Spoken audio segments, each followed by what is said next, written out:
مفتی صاحب یہ ارشاد فرمائے گا کہ کرپٹو کرنسی یا ڈیجیٹل کرنسی کو علماء کیوں منع فرماتے ہیں؟ اس میں کوئی خرابی ہے، کوئی مسئلہ ہے؟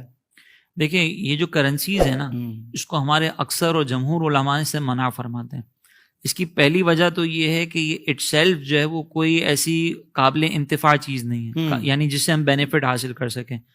جیسے مثال کے طور پر ہمارے فقہا نے ایک مثال بیان کی کہ اگر اخروٹ کے چھلکے ہوں تو اس سے کوئی فائدہ نہیں اٹھا سکتا، اس لیے اس اخروٹ کے چھلکے کو خرید و فروخت کرنا یہ جائز نہیں ہے۔ اگر تھوڑے بہت ہوں، چاول کا ایک دانہ ہے، 2 دانے ہیں، اس کی خرید و فروخت کا کوئی فائدہ نہیں، کیونکہ اس سے فائدہ حاصل نہیں کر سکتے۔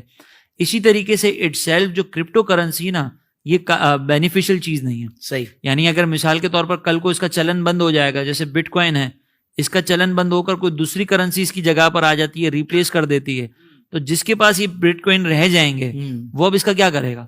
بالکل۔ اگر ہم سافٹ ویئرس کو دیکھتے ہیں نا، تو اس کے ورژنز جب چینج ہوتے ہیں تو پریویس ورژن سے بھی آپ فائدہ اٹھا سکتے ہیں۔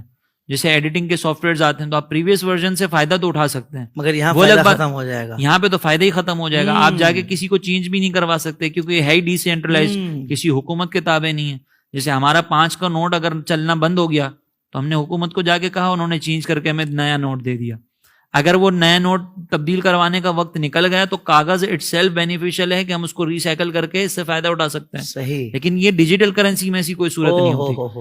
اسی طریقے سے اس میں ایک اور پرابلم یہ ہے کہ اگر ہم کرپٹو کرنسی کا طریقہ کار دیکھیں نا، تو وہاں پر ہوتا یہ کہ اگر کسی نے 51% کرپٹو کرنسی کسی طریقے سے حاصل کر لی، یعنی مثال کے طور پر 100 کرنسیز بنی ہوئی ہیں، 100 کوائنز بنے ہوئے، کسی نے 51 کوائنز خرید لیے، تو اب اس کے پاس یہ اختیار ہوگا کہ وہ بقیہ لوگوں کے پاس جو کوائنز ہیں نا، اس کو اپنے پاس خرید سکتا ہے یا ان کے پاس سے ختم کر سکتا ہے۔ اچھا، تو جب کوئی ایک فرد کے پاس اس طرح کا اختیار آ جائے کہ وہ جابرانہ نظام قائم کر سکتا ہو، اور یہ ڈی سینٹرلائز جتنی بھی کرنسی ہوتی ہے ان کے اندر یہ پایا جاتا ہے، اس لیے اس کو منع کرتے ہیں۔